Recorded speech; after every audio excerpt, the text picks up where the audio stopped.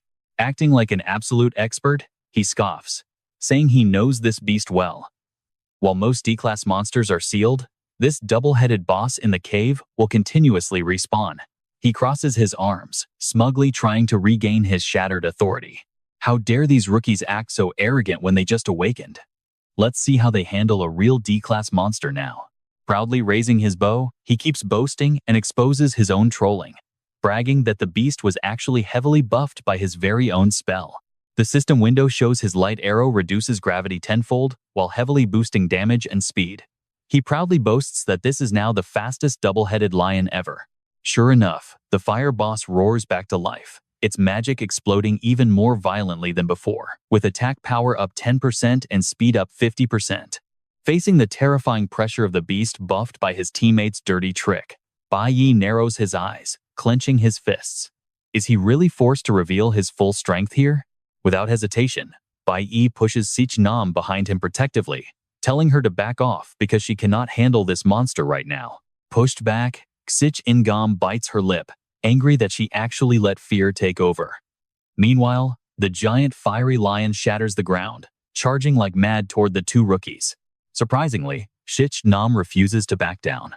Stepping right in front of Bai Yi, she unleashes a surge of green magic and yells with determination, "Wall of Thorns." Massive thorny roots pierce through the flames, stabbing the beast's mouth to halt its advance. Bai Yi looks on in surprise as he stands shoulder to shoulder to fight alongside her. Her eyes burn with an unyielding determination, channeling every bit of her mana into her grimoire to summon yet another layer. Magic vines continue to surge, wrapping tightly around the boss's flaming body to lock it in a sea of thorns using a triple wall of thorns. Seeing his classmate burst with power to share the pressure, Bai Yi opens his eyes in surprise, glancing over. Nam looks back at Bai Yi with an incredibly sincere and resolute gaze, asking to fight by his side, promising she won't ever drag him down. Standing in the distance, the senior's jaw drops as veins pop on his forehead. He helplessly curses her stupidity, wondering if she's insane since she was almost eaten alive just a moment ago. A rare smile of approval plays on Bai Yi's lips. Flipping his dagger, he calmly remarks that he thought she would be too terrified to move, praising her quick mental recovery. As the recording drones hover overhead, they stand side by side to face the danger together. She smiles confidently, declaring that after all her hard work, she cannot afford to fail in a place like this. Clutching her grimoire tightly, she looks up at Bai Yi with a brilliant smile. Her ruby eyes curl like crescent moons. Seeing her absolute trust makes Bai Yi pause, slightly frowning as he calmly analyzes their situation with the cold, calculative mind of a true strategist. And that's where we leave them for now. With a warning not to waste mana, she nods eagerly. And honestly, you and I can't wait to see what wild adventure they face next. All right, you and I are about to watch a legendary pairing unfold as Bach looks at Nam's confident profile. Suddenly, memories of his past life flash back. Even in middle school, the Nam of his past life had always shone brilliantly, just like a radiant star. A flashback shows an incredibly energetic Nam with short hair, standing in front of her class and smiling brightly as she introduces herself. Hello everyone, my name is Nam. My absolute dream is to join the Divine Covenant Guild and eventually become a true divine class holder. Bach's memories paint a picture of a wealthy young lady who was incredibly warm. Despite rumors about her elite background, she always treated everyone with kindness. Back in middle school, she was the class president, always carrying a massive sense of responsibility. In his memories, Nam's radiant smile always lit up the schoolyard. However, Bach's eyes suddenly darken with a quiet, lingering sorrow. Knowing the future, he remembers that all news of her simply vanished, perhaps living a completely ordinary, quiet life. But right now, in this reality, the image of a lonely girl walking away into the darkness fades and vanishes. Returning to reality, Bach turns back, his sharp eyes glancing at the girl standing shoulder to shoulder with him. In his heart, he silently admits that she is a highly reliable teammate. As long as no unexpected accidents happen, with the hidden strength they both possess, conquering this trial will definitely be a walk in the park. Just as that confident thought flashes, Senior Tu Lang stands behind them with crossed arms. Smirking with pure malice, he smugly scoffs, wondering if they seriously think they have what it takes on their own. This flimsy wall of vines cannot even hold that beast for a few seconds. Tu Lang continues to gloat in bitter jealousy, thinking that real combat isn't won by confidence alone, especially with their pathetic strength. There is no way they can handle this buffed, rank C magical beast. Placing his hands on his hips, he arrogantly looks up, eagerly waiting to see these two rookies beg for mercy. Just wait until you are cornered and crying. Only then can you open your mouth to beg me for help. Right at that moment, the two-headed fire lion roars, ripping apart their final defense. Now, pay attention here, because this is where the system flashes a red alert as the beast breaks free. Seeing this, Tu Lang grins maliciously, ready to teach these rookies a brutal lesson. In this critical life or death moment, Bach doesn't flinch. Standing with the sharp charisma of a seasoned general, he coldly commands Exich Ingam to prepare. Since the lion is a core elemental, she must find the perfect moment to strike. Exich Ngam gets the plan instantly, her expression turning serious as she nods in agreement. No sooner said than done, Bach spins around and sprints away. The provoked two-headed lion furiously accelerates, chasing him closely as raging flames scorch the earth beneath its claws. Sprinting ahead, Bach looks back at the pursuing beast with a calculated smirk playing on his lips. He knows that since he dealt the highest damage to it earlier, its top priority target is definitely going to be him. The breathtaking chase unfolds in a flash. Roaring with a mouth full of jagged fangs, the massive beast leaps forward, nearly snapping its jaws shut around Bach from only inches away. Suddenly, right at the edge of a steep cliff by the water, Bach brakes hard, his heels tearing up the rocks. Flipping backward, he boldly throws himself into the freezing river below. Unable to stop its massive momentum, the raging two-headed lion plunges right after its prey into the deep river. You and I can feel the tension as the fire beast plunges. Sinking in the freezing river, Bach looks up, his sharp amber eyes locked onto the target. Now is the perfect moment. Thrashing as its flames hiss out in the water, the fire lion roars in panic. Right then, from atop the cliff, Shichnam's cold and powerful voice echoes across the canyon. Vine wall. A surge of massive, thorny roots instantly shoots out from both riverbanks, tightly binding the struggling beast right in the middle of the freezing river. The once deafening roar of the two-headed beast now sounds completely pathetic. It struggles frantically to break free, but they will not give it a single chance to resist. Exichnam delivers the ultimate finishing blow, channeling all of her magical energy to command. Constrict. The magic vines tighten instantly, completely draining the beast's strength. System notifications flash rapidly, reporting that its escape attempt has failed and the poison status has activated. Letting out one final, agonizing roar, the massive beast collapses. On the shore, Exich Ngam lets out a long sigh of relief. Meanwhile, Bach swims back and drags the battered carcass of the giant beast onto dry land. Standing up in soaked clothes, his cool aura remains untouched as he looks down and mutters, "Well, there is no way for it to struggle now. Now, all that is left is to finish this exam and easily claim the highest score." Watching from a hidden corner, Senior Tu Lang's brain completely short-circuits. He cannot process what just happened. His jaw drops in utter disbelief. What on earth is this? How could a flimsy wall of vines trap that terrifying lion? I could not even defeat it myself, and that was a heavily buffed version of the beast. Deep underwater, the giant beast is bound tightly by glowing green vines, completely suffocating it under the surface, and its once terrifying roars have now turned into weak, helpless whines. Seeing everything work out so perfectly, Tu Lang is so furious that blue veins pop all over his forehead. He glares at the two rookies in pure jealousy. Meanwhile, in the central monitoring room, the instructor pushes up his glasses with a smirk, analyzing their brilliant teamwork. Luring a core element lion into water completely disables all of its skills. On the flip side, the presence of water massively boosts the power of any flora element techniques. Crossing his arms, A highly satisfied smile spreads across the instructor's face as he proudly addresses the entire committee. Just by utilizing basic elemental counters and seamless team coordination, he easily neutralized the beast. Truly outstanding. Sitting back comfortably in their chairs, the examiners nod in satisfaction, discussing the results. This battle has no more surprises left. The top spot has definitely been decided. Another examiner adds. Now, we just wait for the final blow. The main screen displays a close-up of the defeated two-headed lion underwater. A professor smiles with great anticipation, muttering, "Once he finishes harvesting the valuable loot from this beast, and we submit this footage to the guild, he will surely get." But right at the peak of the tension, the monitoring screen suddenly goes pitch black as a static crackle flashes across it before shutting down completely. Startled, the examiners shout in confusion, "Did the feed get cut? Why on earth did we lose the signal right at this critical moment?" Back at the scene, the expensive surveillance drone is now nothing but a pile of smoking wreckage on the cold ground. Standing behind them, Senior Tu Lang holds a glowing bow of light. A sneaky, petty smirk spreads across his face as he gloats to himself, completely ignoring the senior's presence.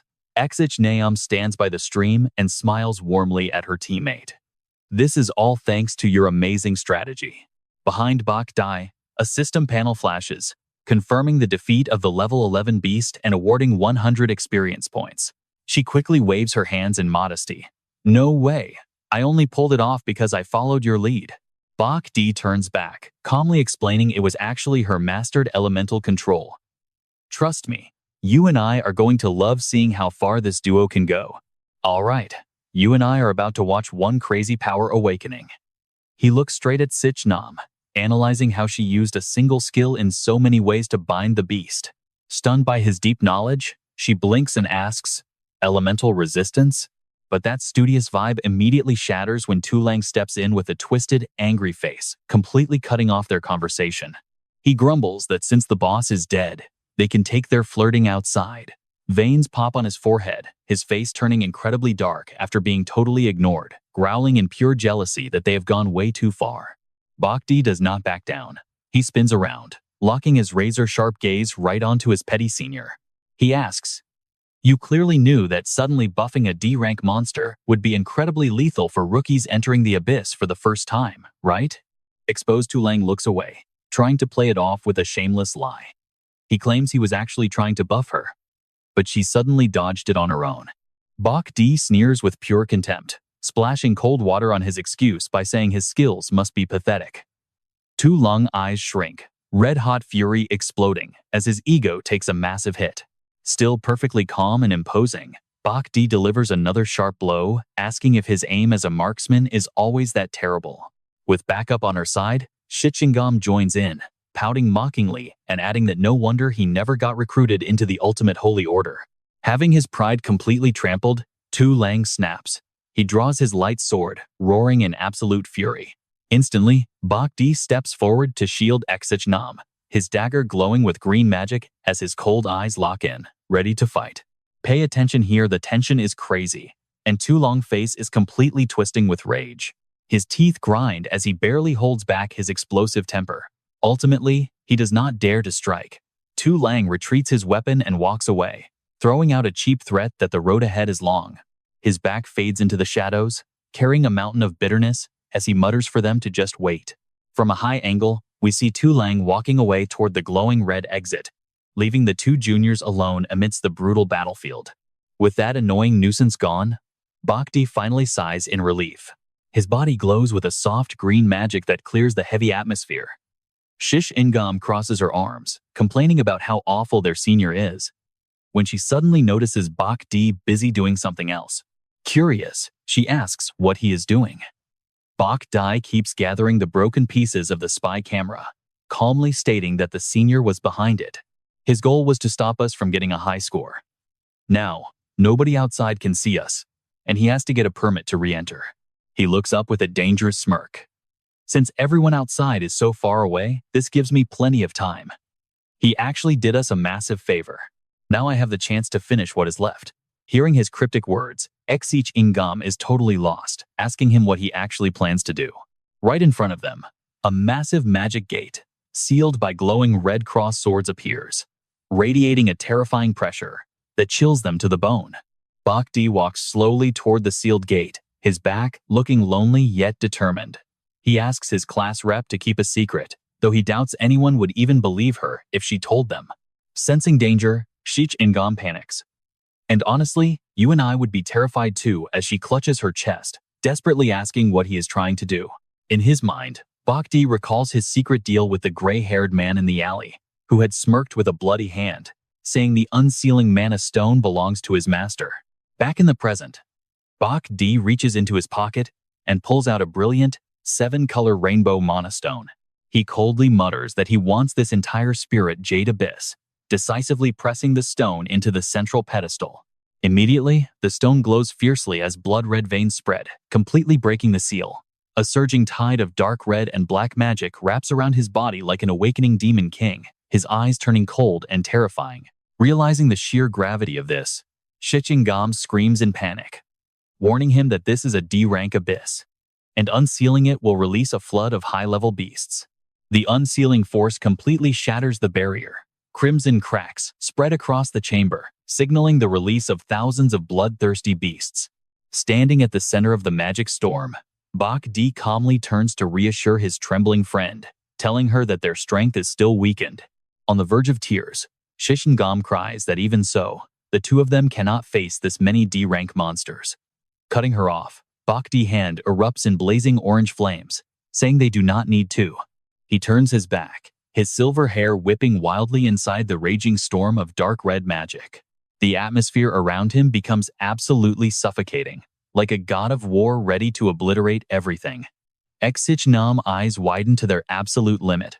Frozen in pure shock, she screams in utter disbelief, asking how he can do this. Standing tall amidst the blazing flames, Bach D holds a glowing blue staff instead of his usual dagger. Ixich-Ingam eyes pop as she screams in total shock. How can you suddenly become a mage? Without even trying to explain his overpowered skills, Bach D simply looks back with calm eyes and tells her to wait near the exit. The cave shakes violently as the ceiling chains shatter into pieces. A pack of giant, roaring lions with razor claws rushes out. Clad in hellfire, these demonic beasts charge from the depths like a red tide, moving with blinding speed to consume everything in their path. Terrified by this horrific sight, Shichnam turns pale, desperately reaching her hand out to scream a warning to her friend to be careful. The beasts open their jaws to pounce on Bach D all at once. Yet the rookie stands as unyielding as a fortress, without even blinking. His eyes flash with confidence as the system announces his class change to level 5, E-Class Cloud Mage. Swinging his staff, he commands, "Freeze!" A freezing, bone-chilling frost blasts from his staff like a raging blizzard, striking directly into the center of the charging beast horde. Watching safely from behind, Shich-Ingam remembers how hard she struggled just to control one. Seeing 3 giant lions instantly frozen solid, she breaks into a cold sweat, stammering in shock that he just locked down 3 at once. As the surrounding air grows increasingly lethal, Ixichnam quickly analyzes the situation. These monsters have been locked up for so long, they must be completely rabid, and they are about to swarm out together. Surrounded by a swirling vortex of blue magic, Bach D eyes turn cold, whispering that he needs a much larger battlefield. With that, he orders her back. She rolls away, and trust me, we are about to see him unleash absolute chaos. All right, you and I are about to witness a brutal new wave of monsters crushing the frozen ground with massive, pillar-like feet. Packs of aggressive fire leopards charge out of the dark fog as a massive, giant beast lets out a terrifying, deafening roar. The system flashes red, warning of level 12, D-rank fiery leopards. Bach D gets into stance, effortlessly dodging fatal claws, while calmly calculating his strategy. These monsters are D-rank, but since they have been sealed for so long, their strength is cut in half. A freezing blue magic sphere condenses wildly in his hand, crackling with sharp sparks of pure, ice-cold energy. Swinging his staff, the system quickly explains his skill, freezing the moisture in the air instantly to completely immobilize his targets. Bach D is determined to clean house, starting by locking down every single enemy. The instant his spell lands, the rushing pack is frozen solid, paralyzed by a sudden blast of bone-chilling frost. In a split second, Bach D's pupils contract as the system sounds a familiar prompt. Core-type warrior class change. In the blink of an eye, the long-range mage transforms into a fierce, close combat warrior. He swings his dagger, slicing straight through the face of an oncoming level 13 D-rank fire swordsman. Mid-battle, his ears twitch at a sound. A flaming beast lunges from his blind spot, opening its massive, jagged jaws to rip his throat open. But Bach D is faster.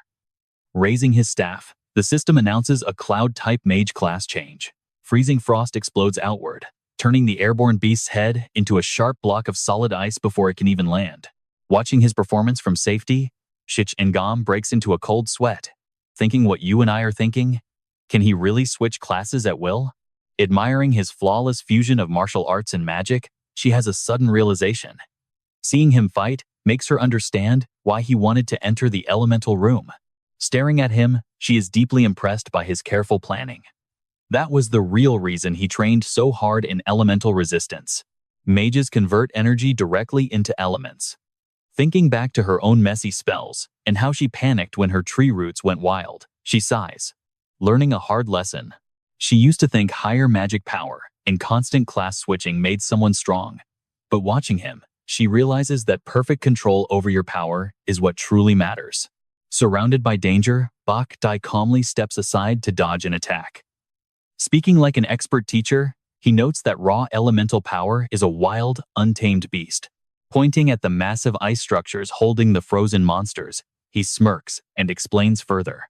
Therefore, only by thoroughly mastering your own elemental power can you unlock endless combat variations. He adds that even basic skills have endless uses. From safety, Sich Ingam stares in utter shock, her mind completely blown by a display far beyond her understanding. Watching Bhakti stand tall among the frozen statues, she gulps in awe. Has he really mastered his skills to such an unbelievable level? Feeling a wave of insecurity, she looks down and bites her lip, whispering that everyone has been left far behind. But looking up at the spectacular sight, her face flushes bright red as she clutches her chest, smiling shyly like a schoolgirl with a crush. But don't get too comfortable, because the ground suddenly starts violently shaking under a massive, ice-cold footstep of a giant beast. A mountain-sized, glowing red mammoth appears, and the system immediately identifies it as the dungeon boss. It is the level 15, D-rank Hell Mammoth, with a sarcastic system status note, sealed, all stats cut in half. Instead of panicking, Bhakti smirks with excitement, his eyes glowing gold as he says, "You finally decided to crawl out." Enraged, the Hell Mammoth roars and leaps down. Quickly, the system announces a core-type warrior class change. Bhakti points his sharp blade at the boss, saying what he wants is right on its body. Without a word, he leaps into the air, launching straight at the giant hairy head, sinking his blade into its forehead. Blue light erupts as the system flashes a critical weakness strike.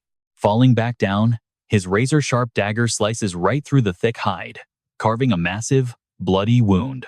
Fresh blood gushes out as the boss staggers in agony. Landing gracefully, Bhakti wipes a splash of blood off his cheek, staring with pure contempt. A level 15 Hell Mammoth under a seal is weaker than a level 10 monkey.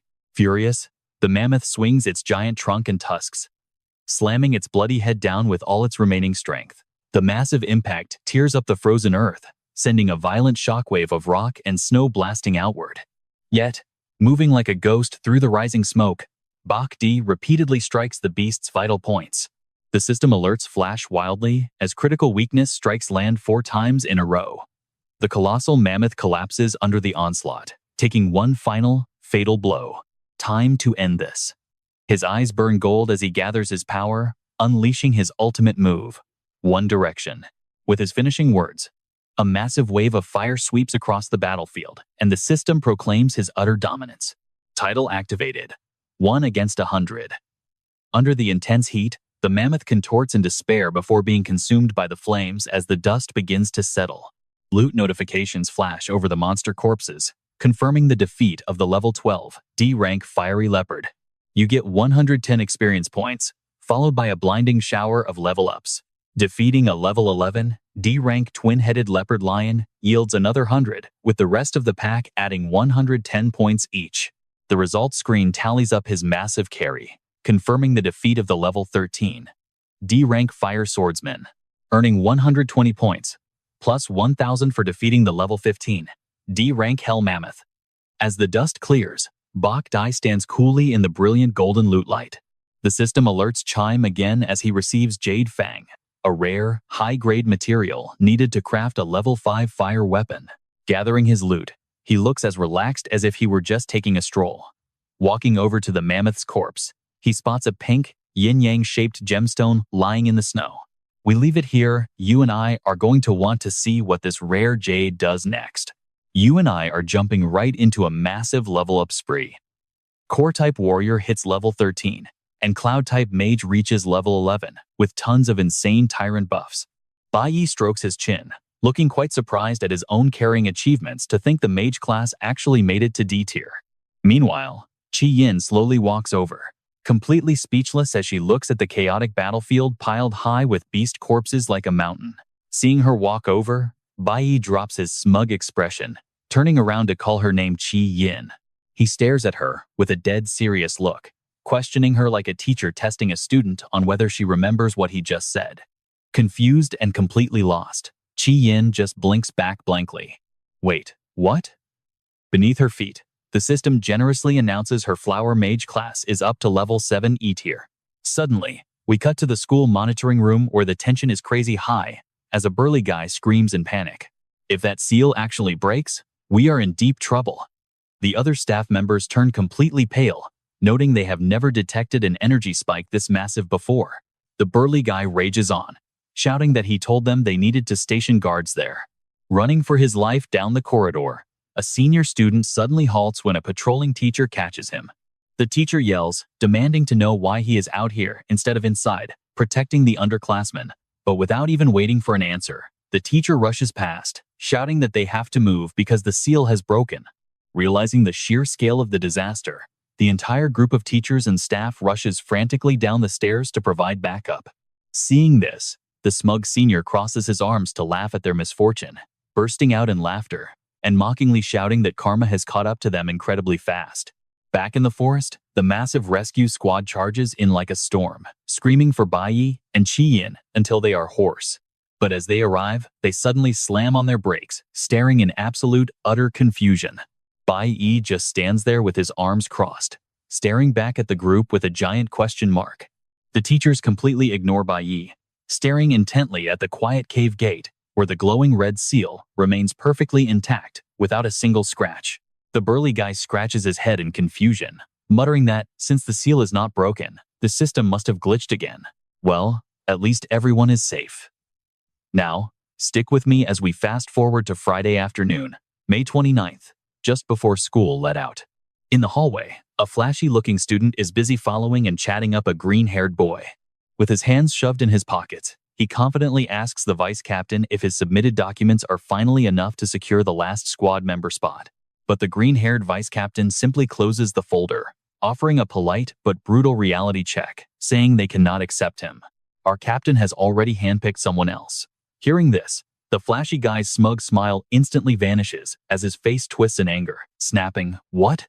Losing his composure, he grabs the vice captain's sleeve and angrily demands to know who it is. Arguing they agreed to leave the spot for the most valuable person, questioning if his background and power are still not enough.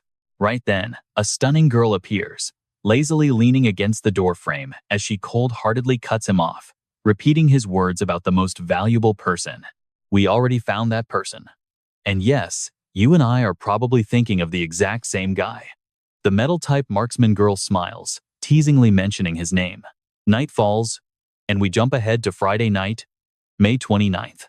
Inside a shabby roadside diner, two figures sit facing each other in a dark, quiet corner.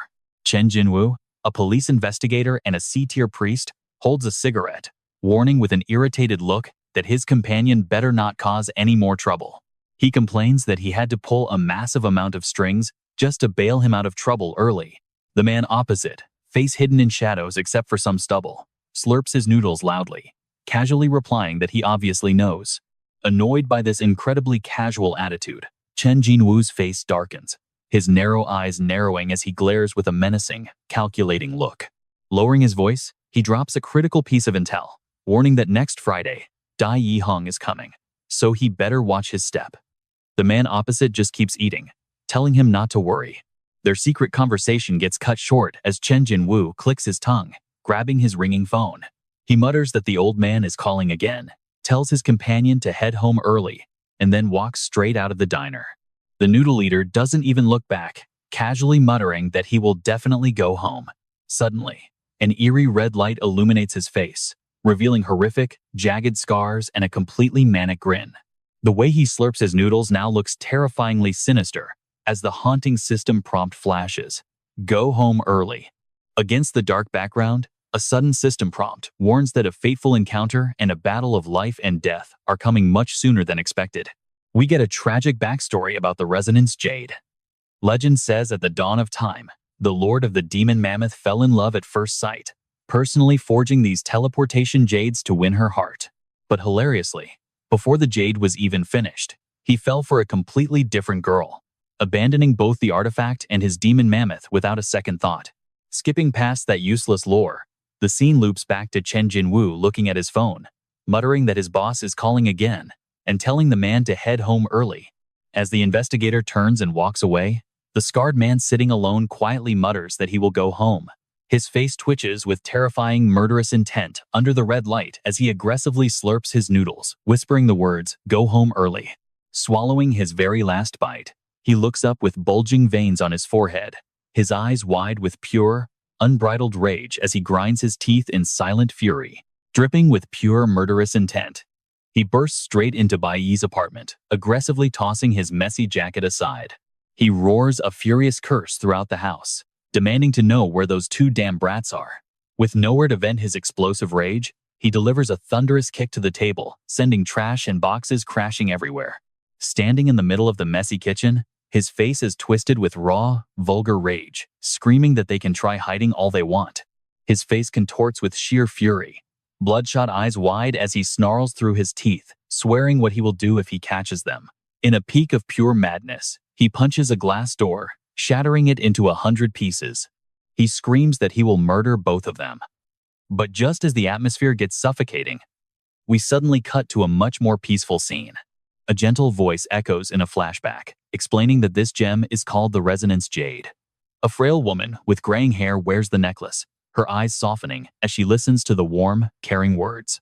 He tells her to always keep it close. Standing beside his mother, Bai Yi lifts up his own identical jade with a warm, reassuring smile, telling her that he has one that looks exactly like hers. The system shows how these magical jades work. If one is crushed, the other reacts.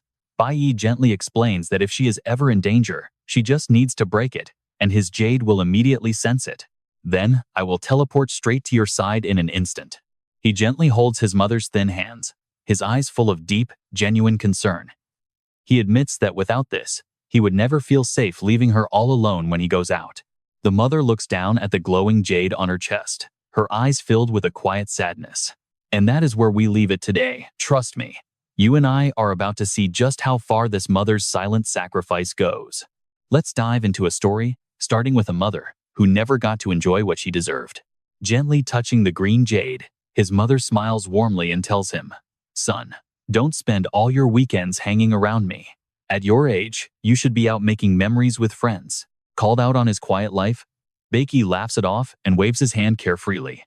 "Don't worry about me, Mom. I have absolutely no need for things like that." Frowning slightly, his mother gently chides him with deep warmth. "How can anyone live without friends? You always need to have at least one person in your life who truly matters to you." Hearing those words, Bach Yi's smile instantly fades as a heavy silence washes over his face. Staring into the quiet room, his lonely silhouette speaks volumes as he silently asks himself one painful question. Someone truly important to me? Deep in his thoughts, shadows of the comrades who fought by his side in his past life flash before his eyes. He mutters with deep sorrow, wondering if he will ever meet them again. But suddenly, the loud chime of the system cuts his thoughts short, dragging him straight back to a harsh reality. Now, pay attention here, it is 11:58 p.m. in front of a dangerous D-class dungeon. Bach Yi pulls himself together. Now that his mother's protective jade is secured, he can focus completely. Looking up at the swirling, chaotic vortex and reading the system display, he calculates the timing. This is another hidden dungeon from his past life that only he knows about. It only opens briefly at midnight and will lock shut at exactly 1 in the morning. This means he has absolutely no time to waste. Gripping his weapon, he steps decisively right into the eerie, deadly fog. It is finally time to focus everything on breaking his limits and growing much stronger. Stepping through the portal, he slams his heel onto the ground, unleashing a massive wave of mana that tears the thick fog apart. Lurking inside are massive, hideous plant monsters, writhing and reaching out with their blood-soaked tentacles. The red system scans the targets as level 15D rank corpse orchids. Bach glares at them, recalling his past life when he had just managed to climb to the rank of a top-tier warrior. Moving like a cyclone, he dodges their deadly attacks while anger boils inside him. No matter how strong he was back then, he still had to stand by helplessly as his comrades fell one by one. Channeling his grief into pure, overwhelming killing intent, Bach leaps off the air like a shooting star, his short sword flashing with a brilliant, deadly light. A clean slash cuts the air, and system alerts explode with 260 experience points for defeating a blood-sucking flower. Ignoring the loot, Bach's eyes burn with red-hot fury as he roars out in frustration. What is the point of making friends? Bach dodges another strike, screaming at the heavens. Are we just supposed to wait around until those useless gods decide to throw another tantrum? He charges forward, swinging his blade to shred the monster's defenses. As a critical damage alert flashes across the screen, he screams out all his pent-up rage. In the end, we still all die with nowhere to be buried. Dropping down to one knee, Bach pants heavily as an incredibly dominant, swirling green core mana erupts all around his body. Another notification pops up as he defeats a corpse orchid for 320 experience points. Staring straight ahead with razor-sharp eyes, he makes a silent, bloody vow. I absolutely must become even stronger. You can see the desperation in his eyes as he unleashes his core mana, turning into a green streak of light while pushing himself to go even faster. But these plant monsters are absolutely no walk in the park. Even with slimy tentacles wrapping around his neck and sharp claws scratching his skin, he grits his teeth, his eyes burning with pure determination. He must be stronger than everyone else. Fresh blood splatters right across his face, but his eyes remain sharp, burning with an almost terrifying, chaotic fighting spirit. Refusing to let the monsters win, Bach swings his blade, slicing through every obstacle as the system screen floods with even more notifications, earning double rewards. The grueling battle leaves him gasping for air. He even bites right through a blocking tree root just to clear his path.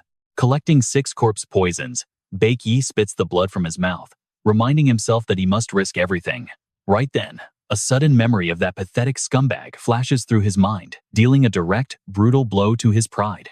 He is still far too weak right now, unable to even defeat that single man. Wiping the blood from his chin, he bitterly recalls his past life's enemies, especially that genius metal attribute marksman who had been trained since childhood. Clearing his head, his gaze turns sharp as he stomps his foot down, releasing a heavy pressure.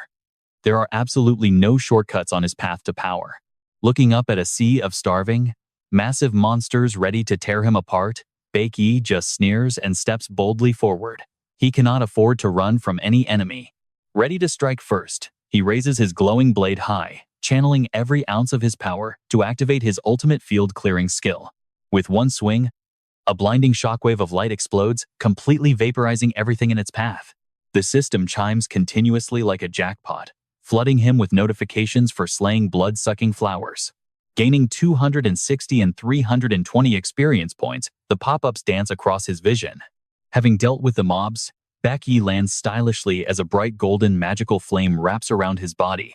Under the soothing effects of this healing energy, the scratches on his face instantly close up, leaving him looking sharp, confident, and slightly arrogant. While quickly looting the messy battlefield, he glances at the system clock showing 12:39 a.m. Saturday, May 30th. Clicking his tongue, he realizes the exit will shut in just 20 minutes. He needs to find and defeat the dungeon boss immediately. But before he can even track it, a massive shadow looms directly over his head. Keeping his distance, he calmly looks up as green mana boils around him, showing absolutely zero fear in front of this colossal enemy. Out of the shadows, a giant, armored, tree monster steps forward, its bizarre eyes glowing with a blinding yellow light. Bach smirks, ready to fight. You are next. But, As his battle spirit peaks, his brow suddenly furrows in utter confusion. Huh? Before he can process it, the boss vanishes and charges right at him. Facing a devastating, destructive sweep, Bach Yi smoothly ducks and dodges out of the way. Refusing to just take hits, he gathers energy in his left hand, transforming his entire arm into a blinding flash to strike back. Leaping high, he slashes his blade down, cleanly severing the boss's wooden arm and sending dark blood spraying like a fountain. It looks like a massive, successful hit, but the nameless monster just stands there as if nothing happened. It just stands there like a literal log, completely unbothered. The system calmly displays the boss's broken skill. Self-healing. Green magical threads instantly coil, stitching the wound. Trust me, you and I are in for one hell of a fight next. Let's dive into this absolute madness. Bai Yi's jaw literally drops at this insane cheat code, realizing his enemy has an unstoppable self-healing ability. Before our main character can even catch his breath, the boss slams its massive hand down, sending sharp, glowing green energy spikes bursting straight out of the ground. Whipping roots tear through the air as Bai Yi breaks into a cold sweat, desperately jumping and vaulting off falling debris midair just to stay alive. Just as he struggles out of that deadly trap, a freezing shiver runs straight down his spine. The giant boss has somehow teleported right behind him, standing there silent as a ghost. To make matters 10 times worse, down on the blood-drenched floor, the monster corpses he thought were dead forever suddenly start twitching violently in unison. They slowly crawl back to their feet. They are ready to join the deadly banquet. Severed monster parts twist and reassemble themselves right before his eyes, forcing a silent curse from his lips. Did he not completely slice these beasts to pieces already? How on earth are they all standing right back up? Bai Yi frowns and takes a cautious step back, his mind racing to analyze the situation. Logically speaking, a D-rank lord should absolutely never possess a troublesome, cheat-level resurrection ability like this.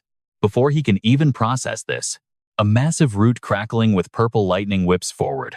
The sudden, murderous attack makes Bai Yi's pupils shrink in sheer panic as he barely tilts his head to dodge the strike. Despite his lightning-fast reflexes, a sharp crimson thorn grazes his side, tearing his flesh and sending blood spraying into the air. Stumbling while clutching the bleeding wound, Bai Yi grits his teeth and spins around, his face completely frozen in absolute shock. Standing there is not just a tree monster, but a second armored giant looming over him. The system coldly announces a level 20, D-rank boss Qi Wuming, the twin brother of Ye Wuming. Our main character is totally losing it. How on earth did two lords show up? The situation is absolutely hopeless. On the left stands the green brother, Ye Wuming, fully healed. On the right, his red twin brother, Qi Wuming, flexes his massive muscles, ready to tear our hero apart. Bai Yi's eyes glaze over with bloodshot rage. His killing intent surges to the maximum against this shameless, unfair pincer attack by the two monster brothers. But in this critical, life-and-death moment, the system clock suddenly flashes a desperate countdown, 12:59 a.m. Saturday. The very moment the clock strikes 1 a.m., the system delivers a cold judgment that instantly crushes all hope of escape. The dungeon gate is officially closed. The scene suddenly shifts to 6 p.m. the next evening, Saturday, May 30th. Outside, torrential rain pours down amidst heavy, rumbling thunder. Inside their apartment, Bai Yi's mother paces around, consumed by deep worry as she looks out into the blinding white storm, whispering that yet another day has gone by without any sign of her son. Clutching the phone to her chest, her eyes fill with fear. None of her text messages are getting a reply. Her calls will not go through either. Sensing a terrible omen, she rushes toward the front door, her mind made up. He must have gone somewhere dangerous again just like last time, so she has to go out and search for him. As she flings the door open, lightning flashes. Right there in the pouring rain, the scarred thug has tracked them down to their new apartment. He kicks aside the empty bottles in the hallway, letting out a sinister, mocking laugh. Well, aren't you too clever? Clutching a razor-sharp kitchen knife in the pouring rain, he mutters furious curses. He cannot believe they dared to hide from him and sneakily rent a luxury apartment. Looking up, thunder rumbles, illuminating the pure, psychotic madness on his face. Nice place they found here, damn it. Under the flashing lightning, his pockmarked face twists into a chilling, savage smile, his wild eyes overflowing with a sick urge to slaughter the weak. Speak of the devil, his mother, wearing only a thin coat, steps out into the heavy, pouring rain. She takes a step, then freezes. A familiar, suffocating malice hangs in the air. Her eyes widen in sheer terror as a dark shadow from her past looms before her, leaving her lips trembling and speechless. A massive lightning bolt rips across the sky, sealing her fate under a suffocating shadow. But let's leave this nightmare and check back on Bai Yi. Back in the dungeon, Bai Yi is still desperately fighting for his life. Completely exhausted, his body staggers. No matter how hard he fights to kill these monsters, they just drag their corpses right back up. Regaining his balance, a green aura flares around him as he savagely swings his blade at the hideous fangs of a blood-sucking beast. One clean slash decapitates the beast, but the system displays a brutally stingy message. Successfully killed a level 13, D-rank blood flower. Reward a single experience point. Staring at that pathetic reward, his frustration boils over. He has to keep slaying these endlessly resurrecting monsters while the horde around him continues to stitch their severed limbs back together. Bai Yi exhales deeply, forcing himself to stay calm and strategize. Blindly slashing like this is a dead end. He has to find the source of their infinite resurrection. Scanning the battlefield, he notices every single mob, and the Twin Lords are all glowing with a vibrant green light of restored life. An overpowered, broken self-healing ability like this cannot possibly belong to these low-level trash mobs alone. Deciding to go all in, he activates his teleportation skill, his body turning into a blue streak that tears through the dense fog. Diving down from high above, he locks his sights onto the red twin brother, Qi Wuming, ready to deliver a devastating final blow. His eyes sharp as blades, he grips his hilt and channels every ounce of his power into one fatal strike. The devastating slash tears right through the beast's armor, sending shattered rocks and dirt flying everywhere. Red system notifications explode with critical hits, but then, something goes wrong. Before he can even celebrate, the red boss is bathed in a warm healing light, instantly repairing the damage. Bai Yi is left speechless. How can a high-level lord instantly heal wounds like that? Behind him, the older brother, Ye Wuming, is raising his hand to cast another massive heal. Staring at those giant healing indicators, Bai Yi sighs in utter frustration as the other bastard keeps casting restoration magic. Sweating heavily, he remembers his previous failed attempts. He had actually tried sneak attacking that healer before, but even after getting his head sliced clean off, the boss simply stitched itself back together. This is a straight-up game bug. He keeps resurrecting dead mobs while healing his brother to full health in the blink of an eye. His sharp eyes narrow in suspicion. Even the top S-rank healers in the real world could never pull off something this absurdly overpowered. What is fueling this insane power? Or maybe, is there a massive hidden source of healing energy buried somewhere nearby? Before he can solve the mystery, the wooden monster makes his skin crawl. Its three orange eyes glow creepily as a flashing system alert warns him that the boss has copied his teleportation skill to flank him. Lightning fast, the younger twin brother, Qi Wuming, transforms into a whirlwind of thorns, launching a Godspeed attack to finish him off. Bai Yi barely dodges. Gritting his teeth, he blocks the crushing blow as a blinding flash erupts. Stick with me, because next time we find out if he survives. Let's dive into a battle where blocking with a weapon mitigates 50% of damage, judged by exact timing. Frame 0 parry activated. At the 9-second mark, Bai Yi triggers a hidden skill to deflect the monster's strike. A perfect parry, negating 100% of damage, with a chance to reflect all physical attacks. With an arrogant smirk, he wipes the sweat from his forehead and mutters, "Quite interesting. We only just started fighting and you have already stolen my move." But before he can even gloat, the giant wooden hand of the boss, Deep Vodan, reaches out from behind. His strange orange eye glows, speaking in a distorted voice to praise his enemy, saying, "You are very strong." Yet, despite the praise, his hand shamelessly unleashes a familiar green light to heal. Seeing that hopeless healing pattern repeat, Bai Yi's pupils contract as he quickly raises his guard. But his panic quickly fades, replaced by a confident smirk as green mana surges. He has figured out their secret, whispering, "I have found you."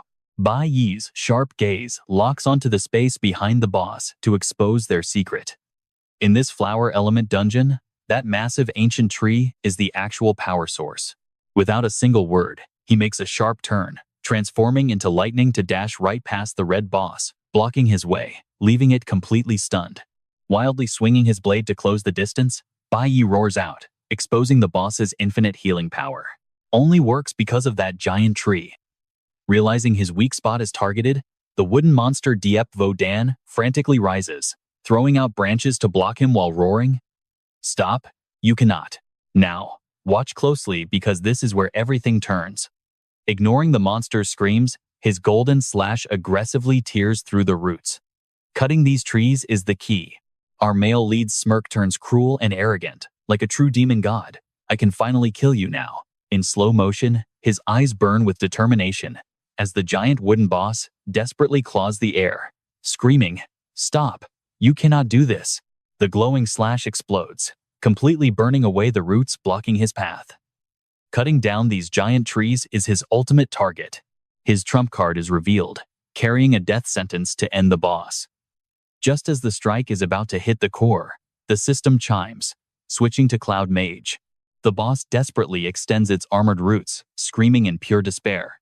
Stop. Freeze right there. It is too late.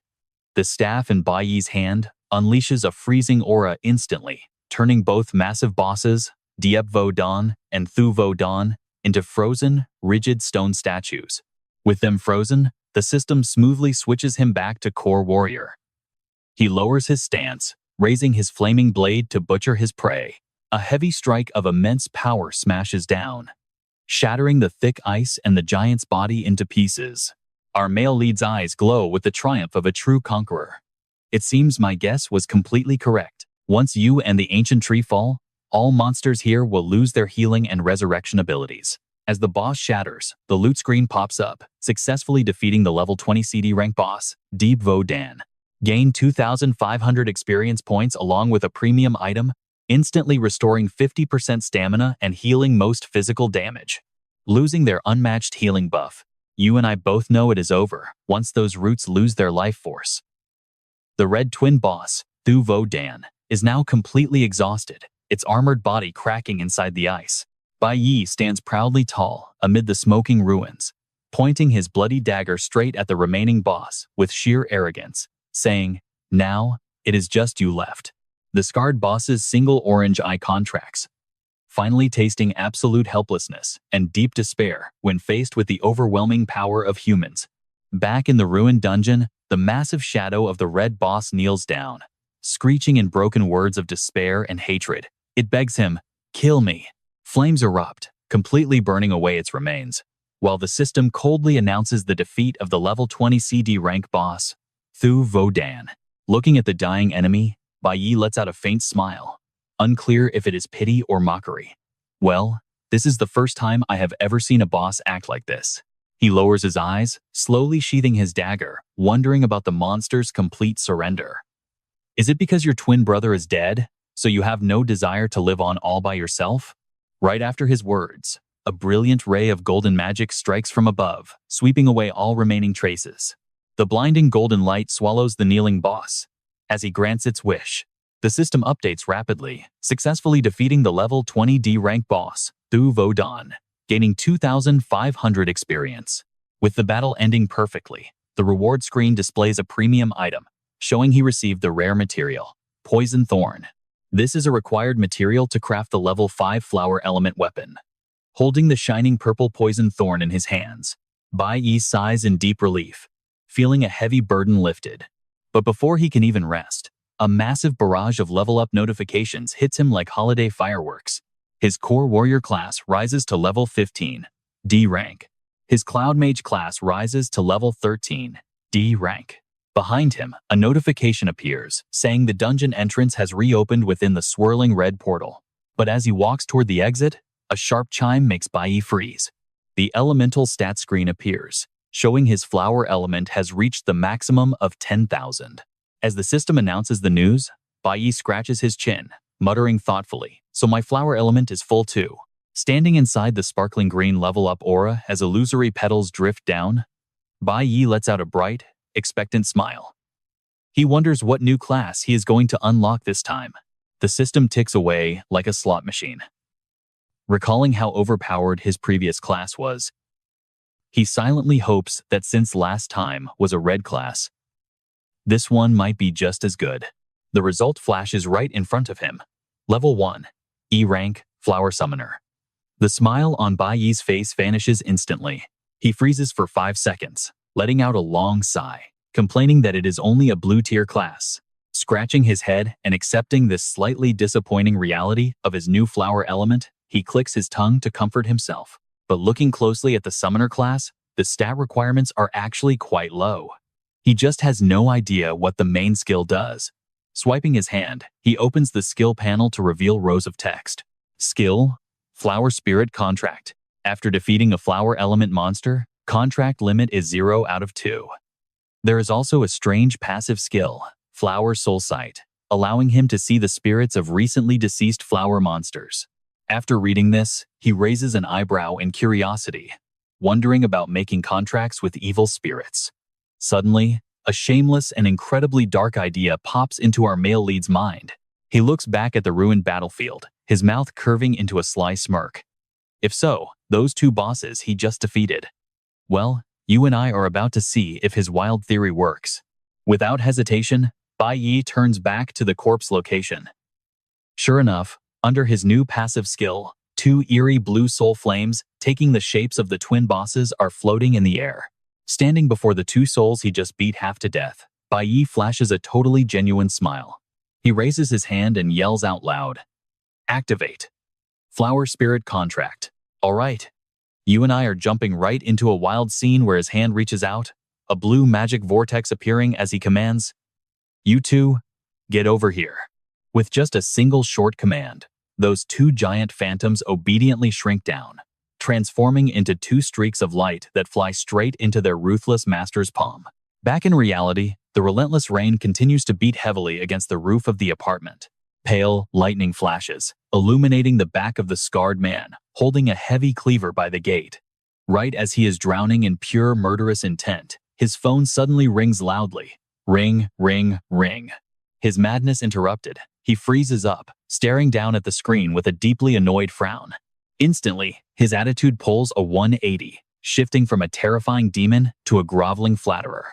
He quickly presses the phone to his ear, voice trembling, saying, "Yes, of course, boss." The deep voice of a burly man blares from the receiver, asking if it is true, and if he can actually attend the banquet of the Great Crimson Robe. Yes, yes, yes, I understand. I will definitely make the most of this opportunity and prepare a massive, generous gift for him. Please do not worry, he says, his creepy laughter ringing out. Haha, I know. I absolutely will not waste this incredible chance to rebuild the guild this time. Hanging up the phone, he wipes his face, breaking into a greedy and incredibly smug grin. Ha ha. Today is seriously a lucky day. Throwing his murderous thoughts aside, he puts his knife away, shrugs, and walks away, while whistling like a psychopath, muttering that he should go find his sworn sister to catch up on old times.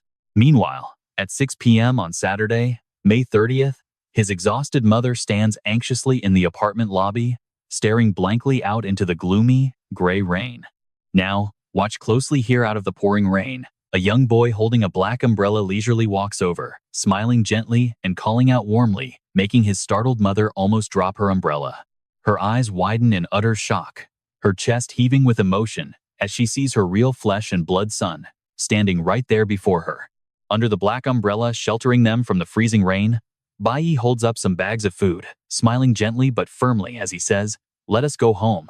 Once they are safely inside, Bai Yi gently takes his mother's thin wrist, carefully slipping on an exquisitely woven wooden bracelet with a glowing, sparkling emerald gem in the center. Staring down at the bracelet, the mother's eyes tear up, but she playfully scolds him, calling him a silly boy for making up excuses about going out just to give her this lovely Mother's Day gift. She gently looks up, her eyes filled with deep understanding and endless love as she stares straight at Bai Yi, asking if he really thinks she does not know what is going on. Back in his bedroom, Bai Yi collapses onto his comfortable bed, resting his head on his hands while staring blankly at the ceiling after days of nonstop, exhausting grinding. He mutters to himself, reviewing his current stats, noting that he now has 3 classes: the Green Warrior, the Blue Summoner, and the powerful Red Mage. The system status window floats before him like a massive, impressive resume. Mage level 13, D rank, and Warrior level 15, D rank. He smirks proudly at the progress. Both of his main combat classes have finally reached D rank. Glancing over at his new, slightly weaker class, the screen displays Summoner Level 1, E rank. Rubbing his chin thoughtfully, he whispers that this is still not enough. That man was sentenced to 21 days in jail. And today marks the 10th day. Okay, I know what you're thinking, why only 5 days left? Well, with that bastard's rotten nature, there's a huge chance he might bribe the guards to get out early. Just thinking of that scoundrel's scarred face makes Bai Yi's eyes darken with intense calculation, which is exactly why he's going through all this trouble to prepare these items just in case. The image of his mother's protective bracelet and the glowing jade stone shines like an ultimate, sacred shield of defense. The system timeline jumps ahead to Sunday morning, the very next day. Bai Yi stands in deep thought, staring at the glowing red dungeon gate on the street, realizing a hard truth. Running away forever will never solve his problems. Before officially embarking on his training journey, he absolutely must resolve this threatening matter once and for all. With that, he confidently steps into the glowing red vortex, beginning a crazy, non-stop monster farming spree. System notifications constantly pop up to prove his endless grind. Hidden Dungeon Rank E successfully cleared. Hidden Dungeon Rank D successfully cleared. Time flies by as Bai Yi casually walks out of a dense forest, with a few scratches on his body, though his overall aura has become incredibly sharp. As he walks, he mutters calculations, noting that he has not rested for a single second because he must quickly raise his classes to rank C. Just then, the system scans a new target. A rank D hidden dungeon with an extreme danger level appears. Without saying another word, he steps inside and enters the portal. By Sunday night, he successfully clears it again. Walking out of the dungeon portal, Bai Yi glares coldly into the distance, whispering to an invisible enemy that the next time they meet, he will be 100,000 times stronger. Another shower of level-ups rains down, raising his overall stats. Suddenly, a crisp ringing chime echoes, leaving Bai Yi frozen in confusion as a brilliant, diamond-bordered golden window pops up, revealing a brand new title, Lone Wolf Hero. Achieved by single-handedly conquering 10 dungeons that are equal to or higher than your own rank. He receives a mysterious key and frowns in deep confusion at these bizarre reward items, wondering what on earth they could be. Putting the level-ups aside, the system clock officially marks early Monday morning, June 1st, at the Awakened Academy. The headmistress's voice echoes across the entire schoolyard through the loudspeaker, excitedly announcing some massive news to all the gathered students. Inside the classroom, their gorgeous homeroom teacher slams her hands on the podium, excitedly announcing that the final evaluation scores for their exam have officially been released. Our very own Bai Yi and Qi Yin have swept the first and second place ranks in the entire school with incredibly high scores, the teacher proudly claims while gesturing dramatically.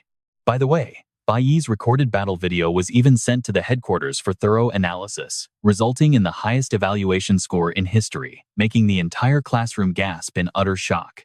Standing beside a completely stoic Bai Yi, Qi Yin blushes and clasps her hands together in pure joy as the teacher adds that both of them have officially earned slots for the upcoming training journey. Before the teacher even finishes, she drops another massive bombshell. Thanks to Bai Yi's outstanding performance, they will receive the rare honor of being personally granted an audience by the gods. The classroom immediately erupts like a disturbed beehive, with everyone whispering that an audience with the gods is a legendary honor even veteran priests can only dream of. Bai Yi lowers his head, thinking of a certain mysterious group with cryptic smiles, pleasantly surprised by this unexpected turn of events. Now, he can directly meet that mysterious group of people. His four-eyed classmate behind him grabs his shoulder with teary eyes, begging him not to forget his old pal back home once he strikes it rich. Another bookworm pushes up his glasses with a sly smile, patting him on the back and saying he always knew he would shine. In contrast to the joyful classroom, over in the office, the arrogant antagonist stands with an irritated face before the principal's desk. The principal strokes his beard, asking him in a cold tone if he is absolutely sure he does not want to go. And that is where we leave it for now as the principal sighs and explains his father worked incredibly hard to secure him a spot. He just stands there, hands clenched into furious, trembling fists of pure rage. Trust me, you and I are going to want to see how this rivalry unfolds next. All right, you and I are jumping right into this kid, snapping his head up, refusing to go. Since I only placed third,